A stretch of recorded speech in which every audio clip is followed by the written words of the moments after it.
बिस्मिल्लाहिर्रहमानिर्रहीम अस्सलामुअलैकुम। अल्लाह ताला के फजल करम से उम्मीद करता हूँ आप सब ठीक ठाक होंगे। मैं मिर्ज़ा हावर महबूब जो कि मक्का से ऑनलाइन होता हूँ, आज भी मक्का से ऑनलाइन हूँ। अभी मेरे पास न्यूज़ हैं जी, और बहुत अच्छी अच्छी हैं, और इंशाल्लाह नेक्स्ट आने वाले दिनों में और भी अच्छी अच्छी न्यूज़ आएंगी इंशाल्लाह।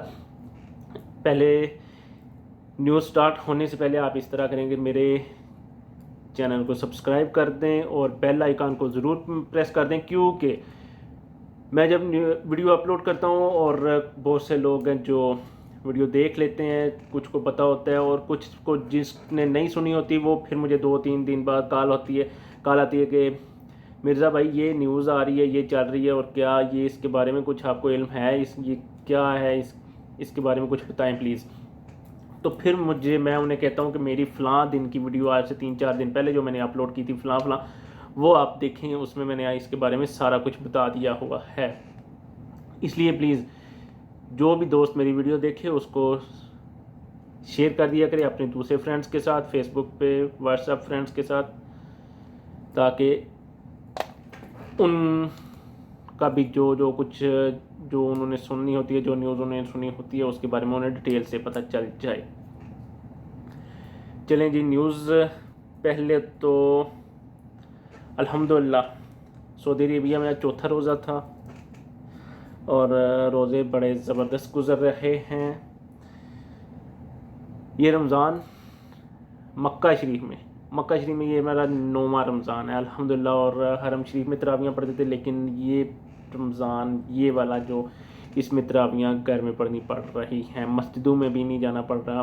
पहली सारी तरावियाँ अल्हम्दुलिल्लाह पहले 9-8 रमज़ान है जो वो मैंने हरम शरीफ में तरावियाँ पढ़ी थी।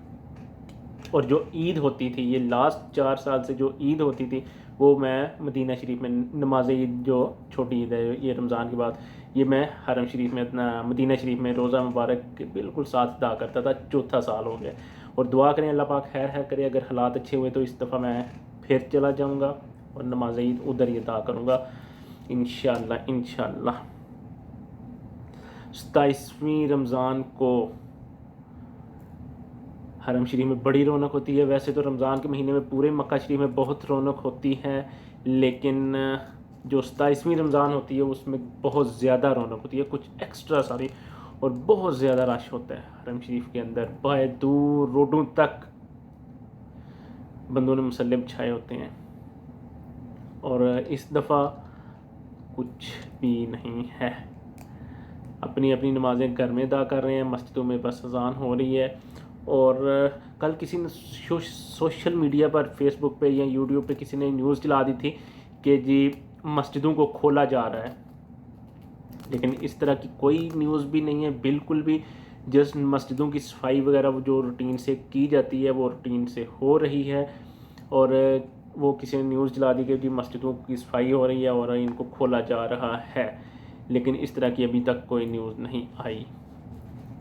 इसके बाद और ये जो न्यूज़ होती हैं प्लीज़ ना इस तरह बगैर किसी तस्दीक के ना कर दिया करें, ना चला दिया करें, क्योंकि फिर बहुत से लोग और कुछ गुमान लेके बैठ जाते हैं, और बहुत से प्रोग्राम लोगों ने बना लिए होते हैं और फिर बाद में पता चलता है नहीं इस तरह तो है ही नहीं है। हालात इंशाल्लाह ठीक हो जाएंगे, जल्दी ठीक हो जाएंगे, और फिर मस्जिदें भी ओपन होंगी और सारा कुछ होगा। ये सारी दुनिया में ही है, ये जो कोरोना की वजह से है, जस्ट बस सऊदी अरेबिया में ही नहीं है, सारी जगहों पर रिक्वेस्टें की जा रही हैं कि मस्जिदें बंद की जाएं। बहुत सी जगहों पर की गई हैं और इधर भी कर दी गई हैं। तो बहुत बहुत फ़र्क पड़ा है, इससे कोई शक नहीं है, बहुत ज़्यादा फ़र्क पड़ा है। अल्लाह पाक खैर करेगा इंशाल्लाह। जब ये कोरोना की पूरी वबा ख़त्म हो जाएगी तो मस्जिदें भी खुल जाएंगी और लोग जाएंगे हरम शरीफ में नमाज अदा करें, मस्जिदों में नमाज अदा करें, उम्रे करें, सारा कुछ इंशाल्लाह होगा इंशाल्लाह। कर्फ्यू के बारे में जो न्यूज़ थी, कर्फ्यू के बारे में न्यूज़ है जी, कर्फ्यू पे पूरी सऊदीया में है, क्योंकि जिस तरह दूसरे कंट्रीज़ में डॉक्टर्स रिक्वेस्ट कर रहे हैं, इधर भी इन्होंने डॉक्टर्स ने कहा है कि अभी कर्फ्यू जो लॉकडाउन है या कर्फ्यू है ये ओपन ना करें, कि लोगों को बिल्कुल अपने घरों में ही रहने दें, क्योंकि लोगों कल हफ्ते के दिन सुबह हफ्ते को कर्फ्यू ओपन किया गया था। दूसरे सऊदी अरेबिया में सारे में कर्फ्यू ओपन कर दिया गया था, सिर्फ मक्का में कर्फ्यू था। तो जो हफ्ते का दिन गुजरा है उसमें लोगों ने जो ही कर्फ्यू ओपन हुआ है तो लोगों ने समझा पता नहीं क्या हो गया, एकदम से गाड़ियां लेके रोडों पे आगे बाहर निकल आए सारा। एक कहीं कोई ये इधर जा रहा है, कोई उधर जा रहा है, वही जो जैसे पहले होता है रमज़ान के दिनों में। तो जिस वक्त सऊदी गवर्नमेंट ने ये हालात देखे तो सऊदी गवर्नमेंट को मजबूरन वापस वही लॉकडाउन करना पड़ा, वही कर्फ्यू लगाना पड़ा और कह दिया कि कोई बंदा अब बाहर नहीं निकलेगा। दोबारा कर्फ्यू लग गया है। अब अगर कोई भी बंदा बाहर निकलेगा तो वापस वही जिस तरह पहले तस्रीह के बगैर अगर किसी के पास तस्रीह नहीं होगी तो 10,000 रियाल जुर्माना होगा। अगर कोई अपने रूट के बगैर, क्योंकि तस्रीह पे टाइम भी लिखा हुआ है और रूट भी लिखा हुआ है कि किस टाइम से किस टाइम तक आपने काम पे जाना है या किस लिए आपने तस्रीह ली है, किस टाइम से किस टाइम तक और कौन से रूट पे, किस रोड पे, कहाँ आपने किस जगह पे जाना है और आना है। अगर उससे अलग किसी जगह पे आप को पुलिस ने देख लिया, टाइम तस्रीह के मुताबिक ना हुआ तो आपको तब भी 10,000 रियाल जुर्माना हो जाएगा। ये इसलिए कह रहा हूँ कि क्योंकि लोगों ने अभी तक किसी को नहीं पता, क्योंकि लोगों ने ये सुन लिया कि कर्फ्यू खुल गया है, ओपन हो गया है, अब जा सकते हैं आगे पीछे मक्का के अलावा दूसरे सिटीज़ वाले। लेकिन ये अभी काफ़ी को कोई नहीं पता कि दोबारा फिर कर्फ्यू लग गया है। इसलिए एहतियात करें। और लोगों ने बाहर भी जब कर्फ्यू थोड़ा एक दिन के लिए ओपन हुआ तो बल्कि एक 24 आवर के लिए कंप्लीट ओपन भी नहीं हुआ तो लोगों ने इस तरह समझा पता नहीं क्या हो गया जनाब, बाहर आ गए, कोई एहतियाती तदाबीर नहीं, कोई कुछ नहीं, कोई मास्क वगैरह नहीं, कोई ग्लव्स वगैरह नहीं और जनाब जुर्मटे 20 इधर खड़े हैं, 10 उधर खड़े हैं, 2 उधर खड़े हैं, इस तरह। तो आपस में अगर किसी को मिलते भी हैं तो आपस में थोड़ा सा डिस्टेंस रखें, अपनी कम्युनिकेशन है जो वो थोड़ी सी दूर दूर रह के कर लिया करें तो वो बेहतर रहेगा, क्योंकि ये हमारी सेहत के लिए है। अगर मुझे नहीं पता अगर मैं उससे इन्फेक्टेड हूँ या दूसरा बंदा इन्फेक्ट है तो हम करीब जाएंगे तो एक दूसरे पे वो जरासीम जाएंगे। शायद वो जब हम बात करते हैं तो हमारे मुंह से निकलने वाला कुछ भी कतरा उधर उसके जिस्म पे पड़ता है, उससे भी हो सकता है या किसी भी जगह से। तो ये इस चीज़ से थोड़ा सा परहेज़ करना चाहिए हमें। और ये है भी गवर्नमेंट ने हमारे लिए किया है, किसी और के लिए तो नहीं किया। और सऊदी गवर्नमेंट ने, मैं कह रहा हूँ, इस दफ़ा जो कर दिया है ये कोई और बंदा नहीं कर सकता, कोई और कंट्री नहीं कर सकता। कि सऊदी गवर्नमेंट ने नहीं देखा, सऊदी गवर्नमेंट ने कहा जी कोई भी बंदा है वो इंसानी बुनियाद पर उसका ख्याल रखा जाए, ना कि देखा जाए कि ये सऊदी है, ये अजनबी है, ये हारजी है, ये फॉरनर है। ये नहीं, सबको एक ही तरीके से ट्रीट किया जा रहा है, सबको। सबसे बड़ी बात ये अब ये भी नहीं देख रहे कि इस बंदे के पास इकामा है या इस बंदे के पास इकामा नहीं है। उसका मेडिकल टेस्ट भी कर रहे हैं, उसको मेडिकल फ्री सारा कुछ कर रहे हैं, उसके राशन का, खुराक का भी ख्याल कर रहे हैं, सारा कुछ दे रहे हैं और कैंप्स के अंदर जाके दे रहे हैं। और कैंप्स सऊदी अरेबिया में जो लोग हैं उन्हें पता है कि कैंप्स दूर दूर पहाड़ों के अंदर है, जिनका आम बंदे को तो पता नहीं कि यहाँ भी कोई दुनिया बस रही है, 4 पहाड़ों के दरमियान में भी कुछ है। वहाँ भी गवर्नमेंट ने जाके सारा कुछ देखा है, कैंप्स के अंदर जाके रिहाइशों की सफाई का देख रहे हैं कि ये सफाई का निज़ाम कैसा है, ये सारा क्या हालात हैं, खाने पीने के क्या हालात हैं, इनका किचन कैसा है, इनके सोने बैठने उठने के क्या निज़ाम है, वो सारा। और जिस कंपनी का वो कैंप है उसको फुल कहा गया है, उसको नोटिस दिया गया है कि इनकी सफाई का ख़ास ख्याल रखा जाए, इनकी रिहाइश का ख़ास ख्याल रखा जाए। और बहुत सी जगहों पे तो जहाँ बहुत ज़्यादा लोग थे, जहाँ बहुत ज़्यादा लेबर थी, वहाँ तो उन्होंने कर दिया कि वह उन्हें निकाल के मुख्तलिफ स्कूलों में डाल दिया है कि एक एक कमरे में 2-2 बंदे, बस एक एक कमरे में। पहले जहाँ 6-6, 8-8 बंदे हैं उन्हें एक एक कमरे में 2-2 कर दिया है कि ज़्यादा बंदे एक रूम में नहीं रहेंगे। और उन्हें सफाई का ख़ास ख्याल रखने को कहा है। तो इंशाल्लाह इससे काफ़ी फ़र्क पड़ा है, बहुत ज़्यादा फ़र्क पड़ा है। और इंशाल्लाह आने वाले दिनों में इंशाल्लाह बेहतरी होगी, इंशाल्लाह। और बहुत सी एहतियात करेंगे हम तो ये ठीक हो जाएगा इंशाल्लाह। अल्लाह पाक खैर करेगा इंशाल्लाह इंशाल्लाह। इसके अलावा सऊदी अरेबिया का चीन के साथ भी माहिदा हो गया है कि चीन के साथ माहिदा इस तरह हुआ है कि चीन देगा इंशाल्लाह इंशाल्लाह हमें डॉक्टर्स, सऊदी अरेबिया को टेस्ट किट्स और डॉक्टर्स का एक ग्रुप, मेडिसन्स जो कि इधर आएंगी और इधर डॉक्टर्स को ट्रेंड भी करेंगे कोरोना के बारे में, उन्हें बताएंगे सारा कुछ कि किस तरह इसका इलाज करना है, क्या होता है, किस तरह सारा कुछ ये किया जाएगा। टोटली वो सारा इन डॉक्टर्स को ट्रेंड भी करेंगे और टेस्ट भी करेंगे। मुख्तलिफ सूबों में उन्हें कुछ डॉक्टर्स को इस तरह के, कुछ मक्का में रहेंगे, कुछ जद्दा, रियाज, तमाम मुख्तलिफ सिटीज़ में, मदीना में, तो मुख्तलिफ सिटीज़ में उन ग्रुप्स को रखा जाएगा मुख्तलिफ हॉस्पिटल्स में और उन्हें भी इंशाल्लाह टोटली फैसिलिटीज़ दी जाएंगी।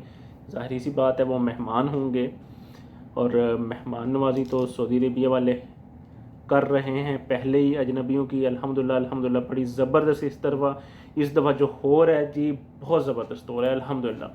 जिस तरह मैंने देखा है और कि अजनबियों को और सऊदियों को एक जैसा ट्रीट कर रहे हैं और सबसे बड़ी बात, ना इकामे का पूछ रहे हैं ना कोई कुछ, कि सबको एक जैसा ट्रीट करो। Medicine free, medical free, ration खुराक जो किसी को देना है बिल्कुल फ्री देना है। बिल्कुल किसी से ये नहीं पूछना कि तुम्हारा इकामा किधर है, तुम कौन हो, किधर से आए हो, किधर काम करो, नहीं, उसका टोटली सारा उसको दे रहे हैं बगैर किसी मुश्किल के, बगैर कोई बात पूछे से। बहुत ज़बरदस्त है। और सऊदी गवर्नमेंट ने ये जो किया है चाइना के साथ माहिदा, मेडिकल माहिदा, ये भी हम लोगों के लिए किया है कि अल्लाह करे, क्योंकि अगर ना करेंगे तो हालात ज़्यादा ख़राब होंगे। तो हम जो अजनबी हैं, खारजी हैं, जो बाहर के लोग इधर आए हुए हैं काम करने के लिए, मुश्किलात हमारे लिए फिर ज़्यादा होंगी क्योंकि फ़्लाइट्स बंद हैं, हम आगे पीछे भी नहीं जा सकते। अगर हम आगे पीछे तो जा ही नहीं सकते। और मैं तो यही कहूँगा, अगर किसी कंट्री का कोई इन दिनों कोई जहाज़ जा भी रहा है, नेक्स्ट कंट्री भी ना ले, कहे जी सारा कुछ ठीक होंगे हालात तो फ़्लाइटें आएँ भी और जाएँ भी, मैं तो यही कहूँगा। और अगर हम लोग एहतियात करें, कुछ अर्सा 2 हफ्ते से 3 हफ्ते तक हम एक दूसरे को ना मिलें, किसी बिल्कुल टोटली लोगों से ना मिलें ना, तो ये बिल्कुल ख़त्म हो सकता है कोरोना। तो अल्लाह पाक खैर करेगा इंशाल्लाह ख़त्म हो जाएगा इंशाल्लाह। और मुझे पूरी उम्मीद है कि इस रमज़ान में ही सऊदी अरेबिया एक अच्छी न्यूज़ देगा इंशाल्लाह। कल की एक न्यूज़ में है कि मॉल्स और दुकानें, शॉपिंग मॉल्स और दुकानें वगैरह खोलने का कहा गया है, लेकिन उसमें शराइत रखी गई हैं। उसमें शराइत ये रखी गई हैं, अगर मॉल्स खुलेंगे तो मॉल्स की लिफ्टें ओपन नहीं होंगी, वो इस्तेमाल में नहीं आएंगी, वो यूज़ नहीं करेगा कोई। ज़ाहिर बात है फिर मॉल्स को बंद करनी पड़ेगी, वो ठीक है वो बंद होगी। दूसरा, मॉल्स के अंदर चेयर्स पड़ी हुई हैं, जो सोफ़े पड़े हुए हैं, जो लोगों के वेट करने के लिए, बैठने के लिए, वो उठा दिए जाएंगे, वो वहाँ नहीं रखे जाएंगे। एक ये, दूसरी और तीसरी, शॉपिंग करते वक्त एक बंदे से दूसरा बंदा जो है वो कम अज़ कम 1 मुरब्बा मीटर के फासले में रहेंगे। 1 मुरब्बा मीटर यानी कि 1 मीटर के फासले पर रहेंगे, इससे ज़्यादा करीब नहीं होंगे 2 बंदे आपस में। तीसरा, शॉपिंग करने के लिए जाने वाले जो हैं उनकी एज 15 साल से कम नहीं होनी चाहिए, यानी कि 16 साल से ज़्यादा का बंदा जाएगा शॉपिंग करने। और 40-45 एज है जिसकी, यानी कि बड़े बूढ़े लोग, वो भी नहीं जाएंगे शॉपिंग मॉल में या बाहर नहीं निकलेंगे। एक दूसरा ये कि कैश शॉपिंग नहीं होगी, कैश यानी कि पैसे आपको रियाल नोट वगैरह नहीं देने। या तो आप ऑनलाइन शॉपिंग कर सकते हैं, या अगर जिस वक्त आप मॉल्स में जाते हैं तो आपने शॉपिंग कार्ड से करनी है, अपने एटीएम कार्ड से शॉपिंग होगी, वीज़ा कार्ड से या किसी भी जगह से, मदा कार्ड से, उससे शॉपिंग होगी। ये उन्होंने शराइत रखी हैं। और देखें, इसको ओपन हो सकता है छठे रोज़े 29 तारीख को हो सकता है ये कर दें ओपन। जस्ट फिर ये देखेंगे कि कुछ दिनों तक अगर तो हालात ठीक रहे तो वो ये ओपन रहेंगे। अगर हालात ठीक ना लोगों ने रखे, क्योंकि ये लोगों ने हालात ठीक रखे हैं, हम लोगों ने, हम जितनी बेहतियाती करेंगे उतने हालात ख़राब होंगे। हम जितना केयर करेंगे अपनी भी और एक दूसरे की भी, साथ वालों की भी, और जहाँ शॉपिंग करने जाएंगे वहाँ भी जितनी केयर करेंगे हालात ठीक रहेंगे। जितनी यानी कि हम गैर ज़िम्मेदारी का मुजाहरा करेंगे तो हालात ख़राब होंगे। तो इसलिए इस चीज़ की तरह उन्होंने शराइत रखी हैं। तो देखें, अल्लाह पाक खैर करेगा, अल्लाह खैर करेगा इंशाल्लाह। मुझे उम्मीद है लोग एहतियात करेंगे इंशाल्लाह। इसके बाद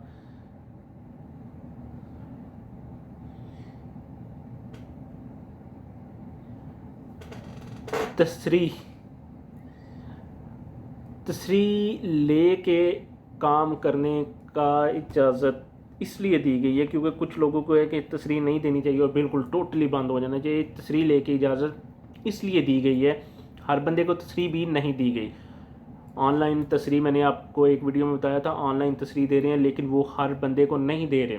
वो पूरी तफ्तीश करते हैं। तफ्तीश से मुराद यानी कि पूरा कंपनी का डाटा लेते हैं कि ये बंदा कहाँ काम कर रहा है, क्या कर रहा है, इसको ज़रूरत है या नहीं है ज़रूरत, इस तरह देते हैं, वैसे नहीं दे रहे। अगर उस बंदे को ज़रूरत है उस बंदे को दे रहे हैं। वो देखते हैं कि जो बाहर दूर कहीं काम हो रहा है, प्रोजेक्ट चल रहा है साइट पे, जिसमें ज़्यादा लोग एक दूसरे के करीब नहीं आ रहे, ज़्यादा कुर्बत नहीं हो रही लोगों की, उस प्रोजेक्ट के लिए तस्रीहें दे रहे हैं, परमिट दे रहे हैं, बाकियों को नहीं दे रहे। और उसके लिए भी एक रूट दे रहे हैं कि आपने फ़लाँ जगह से निकल के फ़लाँ अपने प्रोजेक्ट पे जाना है, तो ये रूट आपको मिलेगा, इस रूट पे जाएंगे। इसके अंदर आप किसी और रोड पे किसी भी पुलिस वाले को मिलेंगे तो आपको जुर्माना होगा, क्योंकि आपकी तस्रीर पे, आपके परमिट पे वो रूट लिखा होगा कि फ़लाँ जगह से ये बंदा निकल रहा है और फ़लाँ जगह पे इस बंदे ने जाना है। बस उसके बाद तस्रीर के ऊपर टाइम भी लिखा होता है। अगर आप उस टाइम के अलावा किसी और टाइम पे बाहर निकल रहे हैं, बाहर जा रहे हैं, तो उस पे भी आपको जुर्माना होगा। तो इसलिए इन चीज़ों का आपने ख्याल करना है, ख्याल रखना है, तो इंशाल्लाह हालात बेहतर रहेंगे। अगर आप इन चीज़ों का ख्याल नहीं रखेंगे तो हालात बेहतर नहीं होंगे।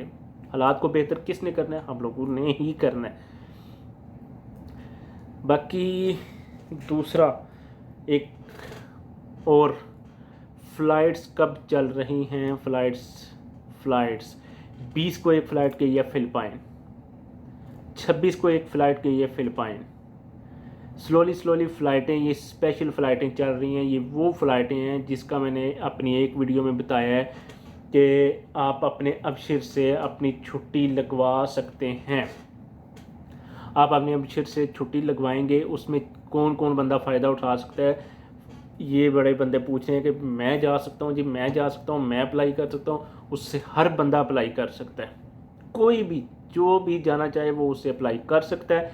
अबशिर में अपना ओपन करें। अबशिर में एक ऑप्शन है ओदा आइन वाओ दाल ए है ओदा, उस पे अप्लाई करें, उस पर क्लिक करें, उस पर अपना पूरा डाटा दें, अपना मोबाइल नंबर दें, फिर आपको उस मोबाइल नंबर पे मैसेज आएगा। उस मैसेज के बाद फिर आपको वो मैसेज जो होगा वो आपको एक कोड दिया जाएगा। वो कोड आपने वापस अपने अबशिर जो अकाउंट खोला हुआ है उसके अंदर एक ऑप्शन होगी, उसमें वो देना है, आपकी एंट्री हो जाएगी। फिर आपको कहा जाएगा कि आपने वेट करना है, अपने मोबाइल नंबर जो आपने दिया हुआ है उस पर जो मैसेज आएगा उस मैसेज का वेट करना है। उसके बाद उस मैसेज का वेट होगा कि इस स्पेशल फ़्लाइट के लिए कौन कौन सा एयरपोर्ट काम कर रहा है? जद्दा एयरपोर्ट, रियाज एयरपोर्ट और दमाम एयरपोर्ट, ये 3 एयरपोर्ट्स काम करेंगे स्पेशल फ़्लाइट्स के लिए। और इन फ़्लाइटों पे जब आपने इन आप जो करीबी मसलन मक्का वाले अप्लाई करेंगे तो उसमें ऑप्शन आएगी जद्दा, मक्का, वो मक्का ही अप्लाई करेंगे, जद्दा नहीं आएगा, जद्दा वाली ऑप्शन उसमें नहीं है, एयरपोर्ट जद्दा होगा। इसी तरह रियाज के करीबी इलाके जो करीबी सिटीज़ हैं वो रियाज होगा, रियाज ऑप्शन है, रियाज क्लिक करेंगे। इसी तरह दमाम के करीबी इलाके हैं जो, वो दमाम अप्लाई करेंगे तो वो आपको फिर बता देंगे, आपको मैसेज आएगा दूसरे तीसरे दिन कि आपकी फ़लाँ तारीख को आपकी सीट है, आप आ जाएं फ़लाँ टाइम पे। लेकिन आपको ये टाइम दिया जा रहा है, आपने सीट उसके बाद फिर टिकट लेना है, आपने टिकट अपने पैसों का लेना है, फिर आपने जाना है। उसमें किसी के पास इकामा है नहीं है वो भी अप्लाई कर सकता है, कोई विज़िट पे आया है और एक्सपायर हो गया वो भी वो भी जा सकता है, कोई विज़िट पे आया है और हालात ख़राब होने की वजह से, ये जो कोरोना की वजह से फ़्लाइटें रोक गई थी उसकी वजह से एक्सपायर हो गया वो भी जा सकता है, कोई वैसे छुट्टी जाना चाहता है जो कि जाना चाह रहा था और हालात ख़राब होने की वजह से नहीं जा सके वो भी अप्लाई कर सकता है। सारे यानी अप्लाई कर सकते हैं, कोई भी इसमें नहीं है कि बस जी वो फ़लाँ बस अप्लाई कर सकते हैं, नहीं, सब उस ऑप्शन से फ़ायदा उठा सकते हैं, सब अप्लाई कर सकते हैं। इसके बाद कुछ खबर, एक न्यूज़ चल रही है कि कर रहे हैं अमेरिका और इटली कर्फ्यू, लॉकडाउन ओपन कर रहे हैं। मैंने भी आज दिन को पढ़ी है खबर, तो हो सकता है उधर के हालात अच्छे हो गए हों, ठीक हो गए हों, मुझे उसकी कोई इन्फॉर्मेशन नहीं है।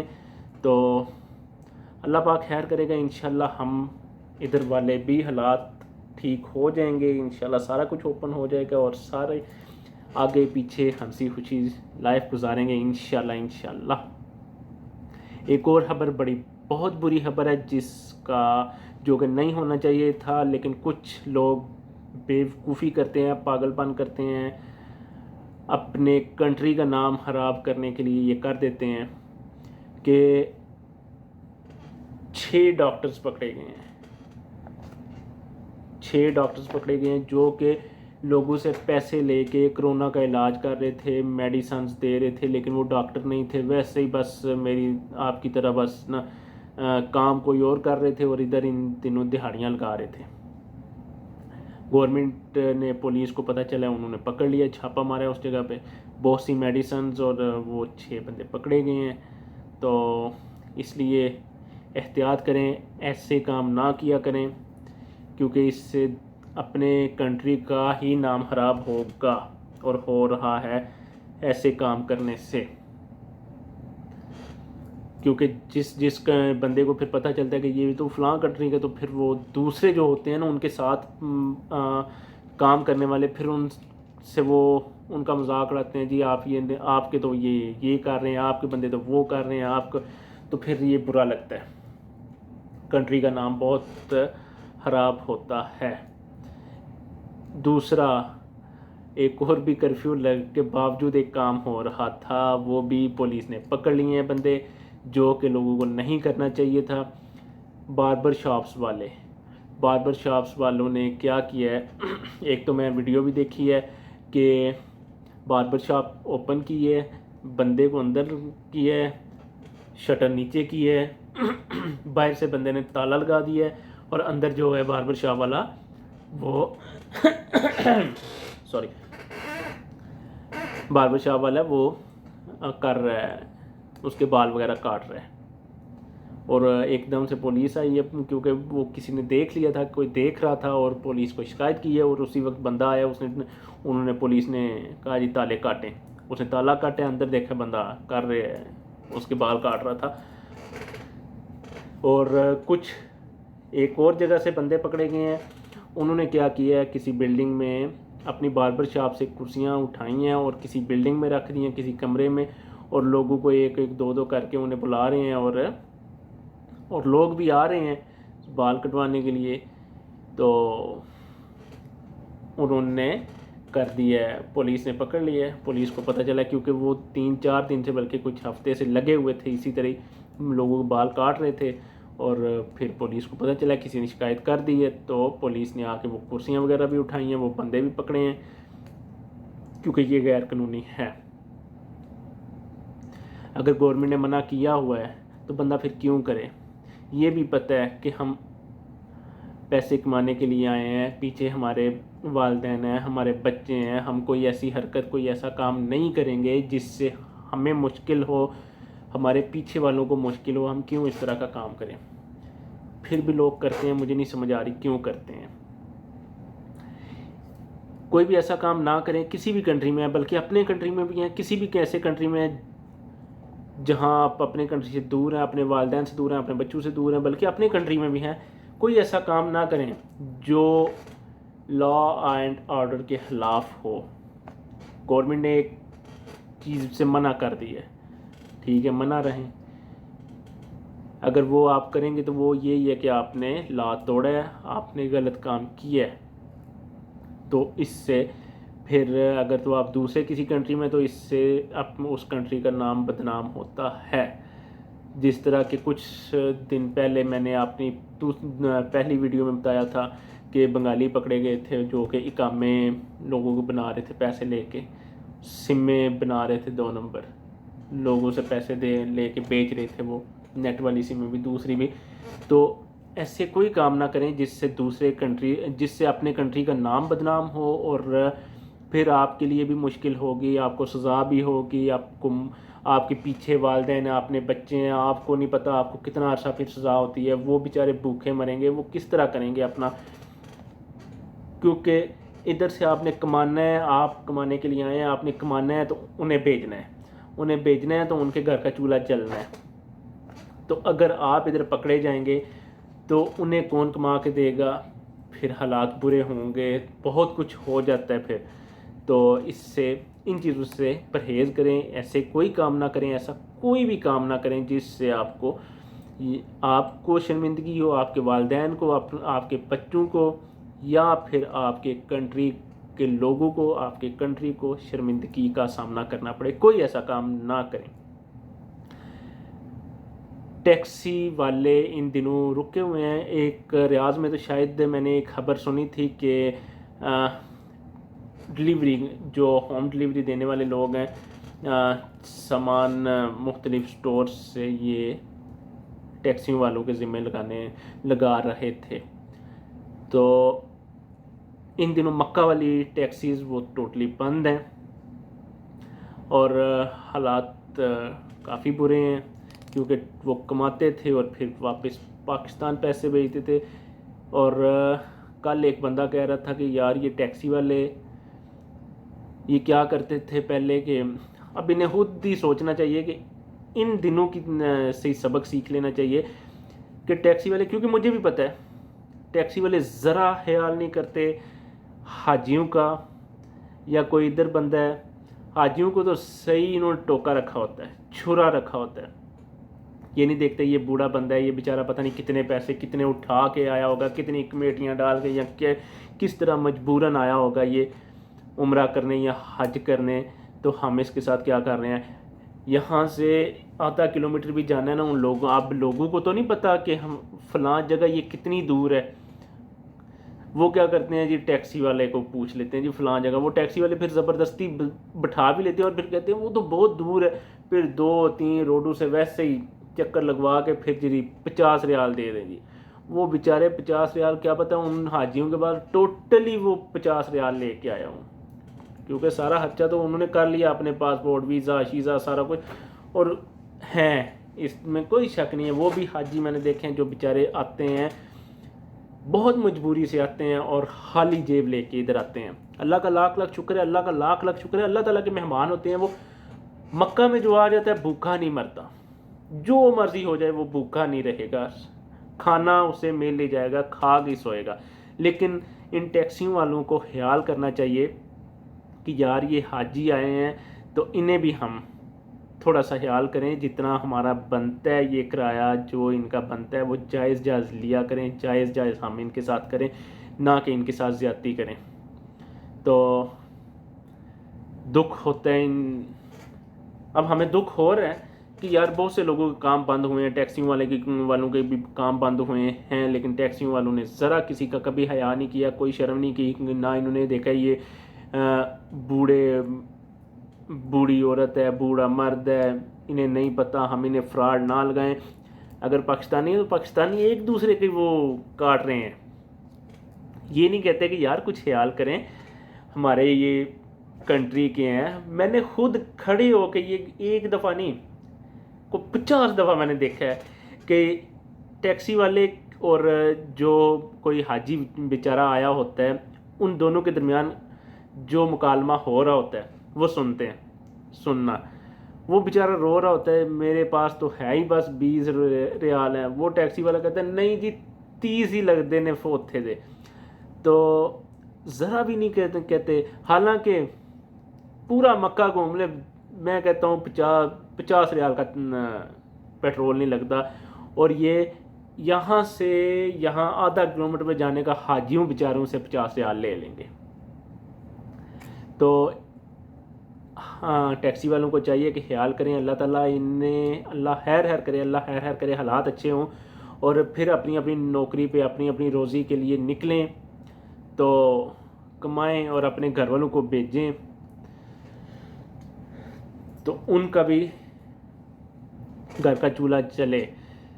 अल्लाह ताला इंशाल्लाह बेहतर करेगा, इंशाल्लाह बेहतर करेगा। पूरी दुनिया के हालात ही ख़राब है, अल्लाह ताला वो बेहतर करेगा। और मुझे उम्मीद है अल्लाह ताला के हाँ कि पूरी मुझे उम्मीद है कि नेक्स्ट कुछ दिनों तक सऊदी अरेबिया में इंशाल्लाह हालात ठीक हो रहे हैं। इंशाल्लाह बहुत ज़्यादा हालात ठीक हो चुके हैं, क्योंकि ये नेक्स्ट जो सोच रहे हैं ना कि कुछ दुकानें कुछ मॉल्स ओपन कर दें अब, तो वो हालात ठीक हुए हैं, तो इसीलिए उन्होंने कहा, वरना सऊदी अरेबिया इस तरह का रिस्क नहीं ले रहा।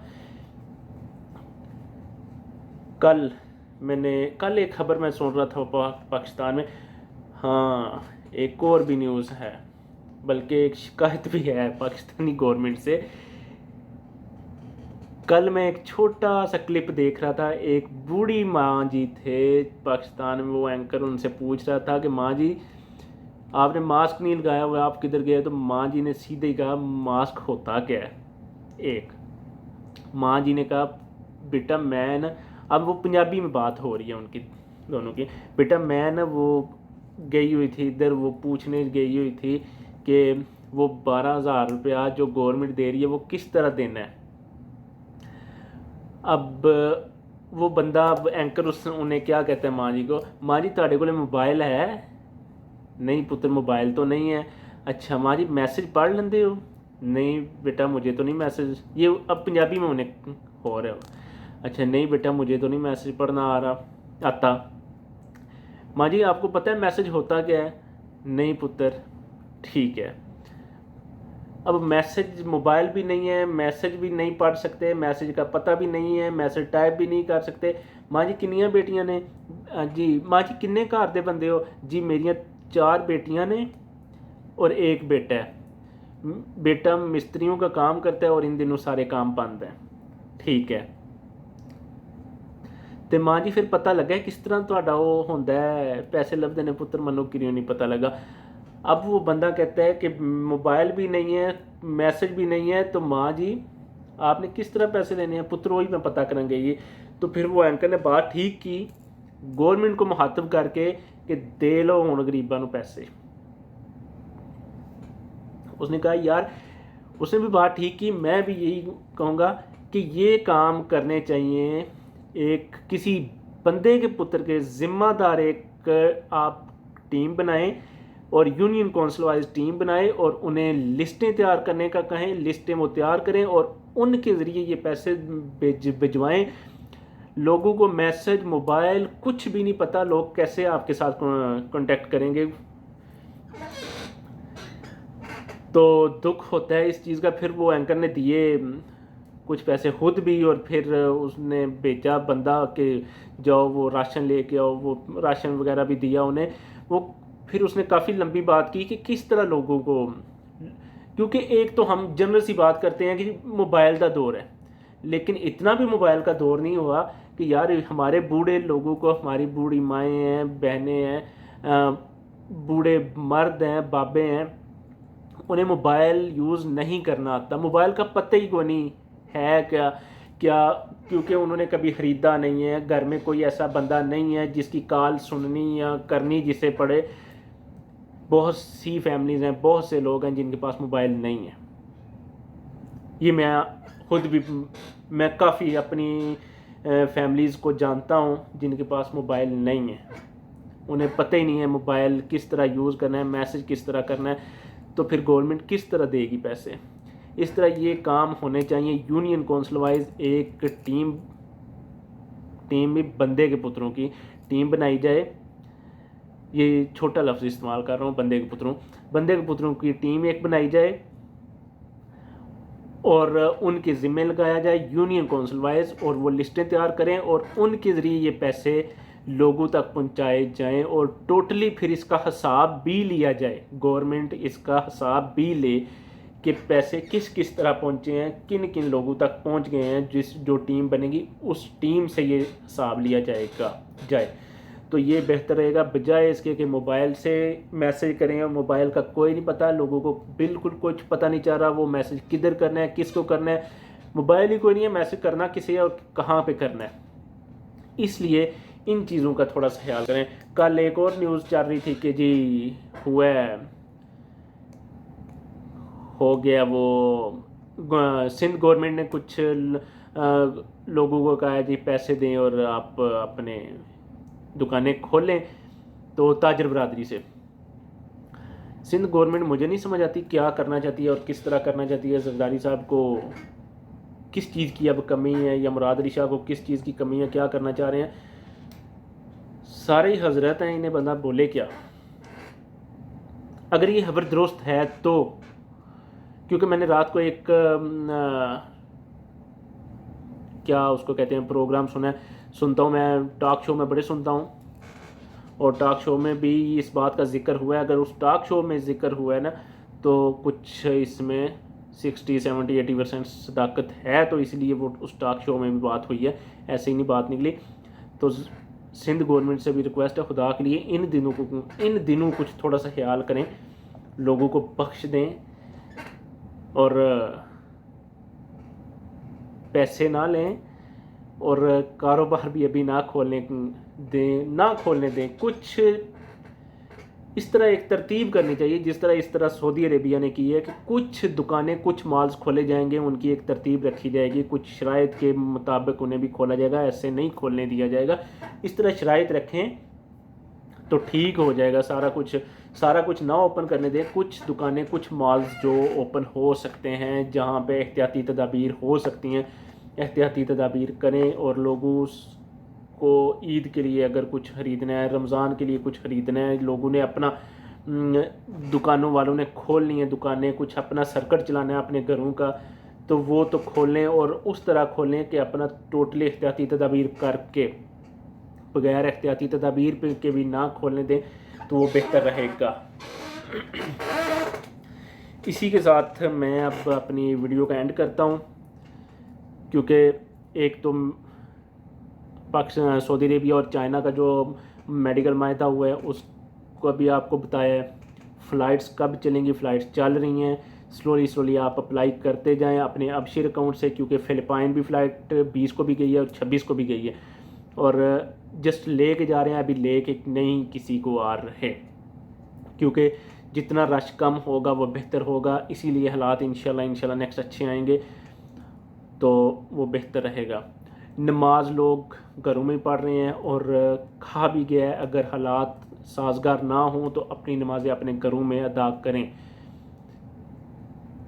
बेहतर है। क्योंकि हज़ूर पाक सल्लल्लाहु अलैहि वसल्लम के दौर में भी जब बारिश होती थी तो हज़ूर पाक सल्लल्लाहु अलैहि वसल्लम ने भी लोगों को हुक्म दिया था कि अपनी नमाज़ें अपने घरों में अदा करें।